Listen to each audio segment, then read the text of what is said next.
Hello, all of you. My name is Abhijit, and I would like to talk about FDI and its footprint in India. One of the striking aspects of economic globalization in the last few decades is been the rising importance of foreign direct investment. So let's find out and understand what FDI is. When a foreign multinational corporation has facilities in another country of which it has control, any long-term investments as such by an entity that is not resident to the host country. That means when we talk about control, so a company that owns more than 10% of the value of the foreign company, assuming it has some control or significant influence, that is considered to be a direct investment. So when we say it's a multinational company having a percentage, that doesn't mean that the company will fully own the foreign company or would have 40 or 50% of the stakes in the foreign company, but anything more than 10% is good.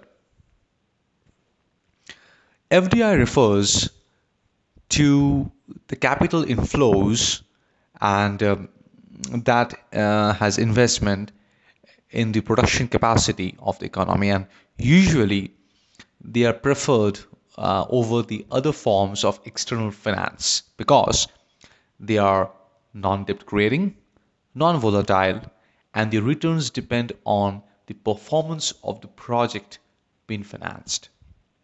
FDI also facilitates international trade and transfer of knowledge, skills, and technology. Now, FDI are of two types, one being the outward FDI and one is the inward FDI.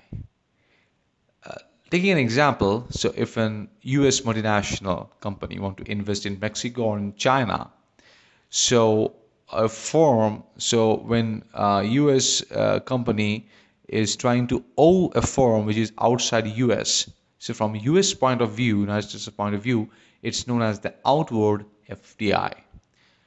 From the China or the Mexico point of view, from the companies which US companies trying to who have a collaboration with or have stakes in it or want to acquire, that from that point it becomes an inward FDI for China or for Mexico. So now the question comes as why do companies should go for FDI now, or why companies go for FDI? This is very controversial depending on how companies do take and think of to undergo and have FDI.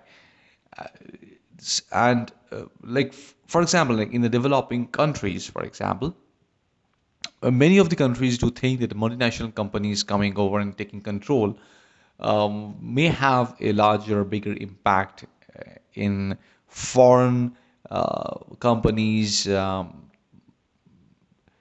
intervention in their economic reforms. And in a developed country, where when we talk about FDI when going into a different foreign land, it many of them would look it as a risk because it would it may result in kind of an offshoring of a lot of jobs, activities, and business altogether. Now, FDI can occur by a merger. It can also happen by an acquisition, by partnership, or it can be completely a greenfield investment. So it's like setting up completely new as a new setup, as a new country, as a new company in a complete foreign destination. Now, when we talk about the key points as what are the points for which companies go for FDI, then there are though numerous points, but four more important points that companies ideally would look for and should look for are going to be proximity to markets, be it domestic or let it controlled as an export platform, access to raw materials, access to lower labor cost, and tariff jumping. Now, proximity to the markets, it means that if a company wants to serve in another country, for example, if India wants to serve to the Chinese market, so they can save on transportation costs by setting up an affiliate in China, so that the proximity to of the final customers is really nearby and they can cut down the costs. Also, they can set up an export platform. What that would mean is that they can import things back, so they can get the things back from China as finished goods, or they can export to other Asian countries which are nearby China, making China as a domestic export platform for those activities, reducing the overall cost. Coming to access to raw materials, if the company is setting up in another country, is because they want to have a control and have a much better uh, view on how the raw materials are being assessed. So, for example, we have iron ore or petroleum. So, if a company wants to acquire those raw materials from a different land, so they can go as an FDI, and they can have a merger, or they can acquire a company, and that would help them to have some control over the um, on a local or on a ground level, and it would help them in getting much better control over the raw materials. Access to lower labor cost. That this doesn't really mean that laborers with completely low wages, but rather it would mean that complete infrastructure of the overall benefits about training, knowledge management, getting proper skill sets within very affordable or reasonable cost, something which can be in a much reduced cost as considered to the own country. Very common example would be India and US, particularly where a lot of offshore activities happen, and because of the exchange and the currency rates, it is quite lower, and a lot of activities and technological work can be done at a more affordable costs, because the currency differentiation is there. Finally, coming to the tariff jumping, so it's a broader concept of tariff. So let's say US wants to serve India or Brazil, and if they are selling um, some exported goods, so they have to pay the tariffs when they are bringing those items inside India or Mexico. But if they set up a center inside India or Brazil or in Mexico, so they can avoid those tariffs by undertaking the activities with the country. Now, all these motivations and all these advantages are all directed to acquire and have high profits. But these factors are also multifaceted. That means that multiple factors can be responsible why a country may consider of having an FDI into the foreign land. But one of the most important key of favoring and having a good flow of FDI in the foreign land, and all these points would come true if the domestic policies of the foreign land favors FDI. So if the reason is because um, traditionally, many developing countries in the early decades, there was quite a discouragement of FDI. So even if we have all these advantages that we talked about, um, access to raw materials, proximity, or lower cost, or tariff jumping, and all those advantages where there's a lot of boost that can go in, and a lot of financial stability can come to the foreign land where the multinational companies trying to bring in an FDI. The government sometimes does not allow or build certain stringent policies which may favor their domestic business or domestic economy, but it may have a very negative approach towards FDI, and thus may limit the foreign companies to bring in or bring out, and they can have a less flow of FDI. So coming to the risks of when a company is going for an FDI, and what are the risks that can pose? So potentially three broader risks which a company may experience and really need to look into. They would be the exchange rate risk, the expropriation risk, and the regulatory risk. The exchange rate risk is if a company is invested in certain company, for let's take a US company is trying to invest in Argentina, and they're making certain assumptions based on the current exchange rate, that this would be the current amount of profitability that we can achieve, and this is the amount of dollar value that we can bring in back. So and that would be the whole reason why the US company may go for an FDI. But if there is any depreciation in the exchange rate, the profitability can seriously go down. So let's take an example where US was doing a lot of business and are doing with a lot of business with India, but there was a point, the time came when the dollar value was decreasing. There was quite an increase in the Indian currency becoming more and more stable, and the rate of the dollar value was losing its charm. And there was a point when many of the companies started feeling like, that this kind of impact may cause them to look for other options other than India, because the rupee was becoming more stable and uh, getting more uh, value. Uh, Coming to the expropriation risk, so if you're setting up in foreign, it's a very big investment. So if the host country government can potentially nationalize the foreign company assets and they don't give a compensation, then the foreign company incurs a huge amount of loss because of nationalization, and they are not receiving any compensation.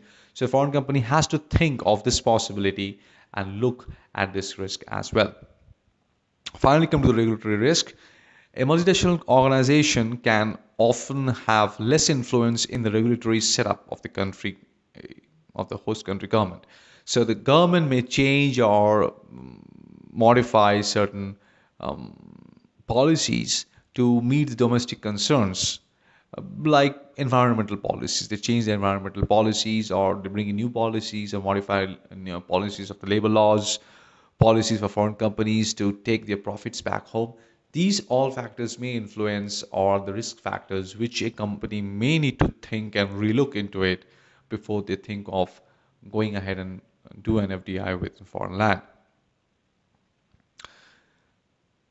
As we proceed, let's now look into how FDI is having its footprint in India. So we will try to see what happened in the past and what are the things that went in, and what are the upcoming things, what is happening right now.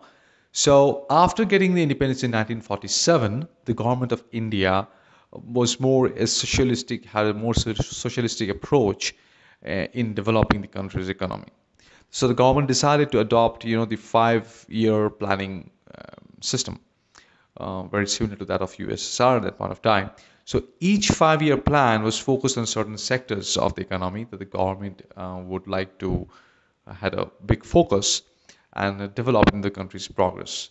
The government followed and this policy and dictated most of the norms, running the business and for favoring those sectors, and they ignored all other policies and possibilities, which has caused. So India, being a very closed economy at that point of time, not favoring much of the FDI happening at that point of time.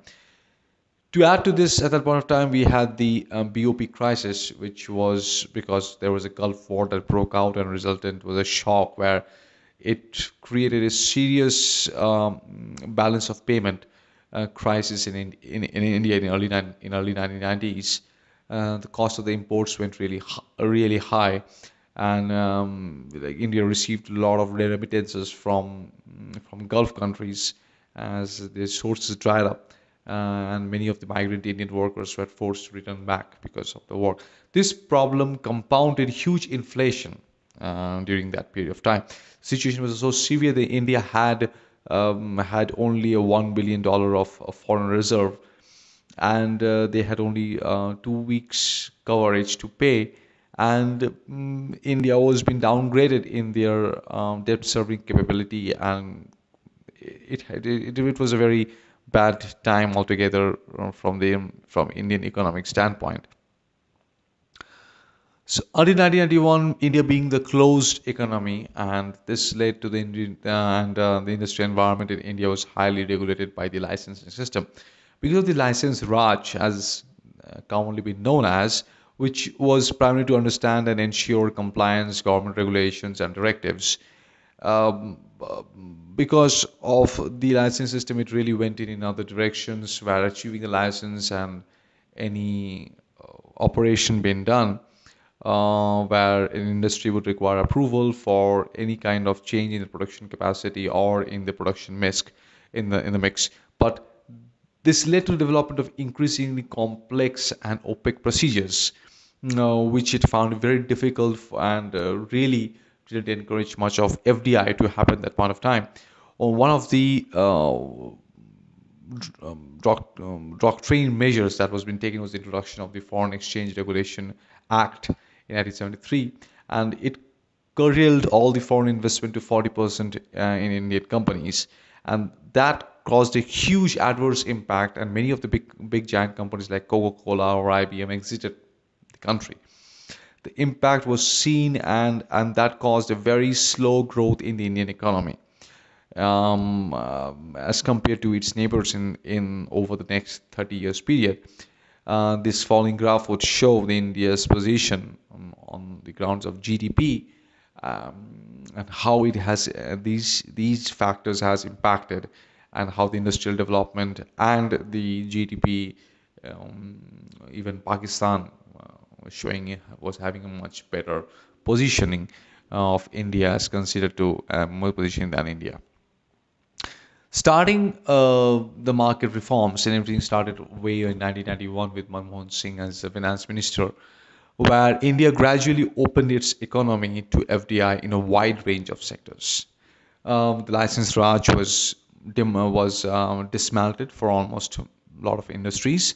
The infrastructure sector, which was in dire need of capital, welcomed the foreign equity. The FDI was especially encouraging in port, highway, oil and gas industries, power generation, telecommunication. Consumer goods and service sectors, which was once completely off limits for foreign equity, was also gradually opened up. As a measure, Reserve Bank of India set up an automatic approval process, which allowed investments in slabs of 50, 51, and 74%, depending on the priority of the industry, as defined by the government. The foreign investment limits were also slowly being raised, and some sectors even saw the limits were raised to 100%. The graph also shows a steady increase in the FDI percentage in the Indian GDP, as we can see. And it showed that slowly and steadily India's markets opening up for FDI and allowing foreign investments to happen, in stabilizing and enhancing the Indian economy altogether. The present scenario, more and more multinational organizations and corporations have come to realize that India is a place to be, and India is a place where a lot of clients and customers and requirements are there. And India is the world's second largest economy in terms of population, and fourth largest world in terms of the GDP.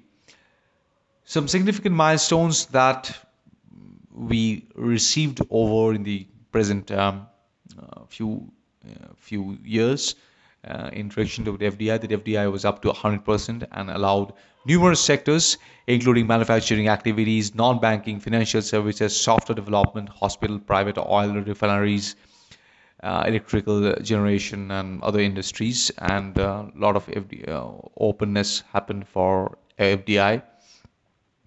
Also, FDI was being permitted and in setting up special economic zones and SEZ units. More liberal foreign exchange regulations were there. A mature and favorable taxation system was being done, with lower customs and excise duties and low corporate taxes. FDI limit in private sector banks was raised to 74% from 49%, and, insurance sectors was been hiked from 26 to 49% altogether. Also, the Union Cabinet recently approved 51% of FDI in multinational, in multi-brand retail, and raised the cap on FDI in single brand retail to 100% from 51%. Now, there is a lot of discussion and views which is going on in the inflows of FDI in the retail industry of India. A lot of views and communications. So let's take up certain views which favors and which are against for FDI in retailing. The advantages of FDI in retail would include the boost of economic life, increased level of competition, better service and quality products to the customers, maximum opportunity for employment to people by establishing industrial units, and advanced technology in the area of processing, grading, handling, and packaging goods. Disadvantages of the FTI retail would be endanger retail sector, mainly small retailers, farmers, and consumers, rise to monopolies, adversely affect the pricing and availability of goods, and large and global retailers can wipe out local shops and millions of jobs can be impacted. So these are the concerns and the favoring points as well. And yes, we can either right time and future would determine whether the we need to improvise and look it in FDI in some other fact, or whatever decisions being taken needs to be reformed and to enable and strengthen and stabilize in the overall Indian economy and have a better GDP and progressive GDP as we grow, reducing the inflation. Thank you all for listening, and have a nice day ahead. Thank you.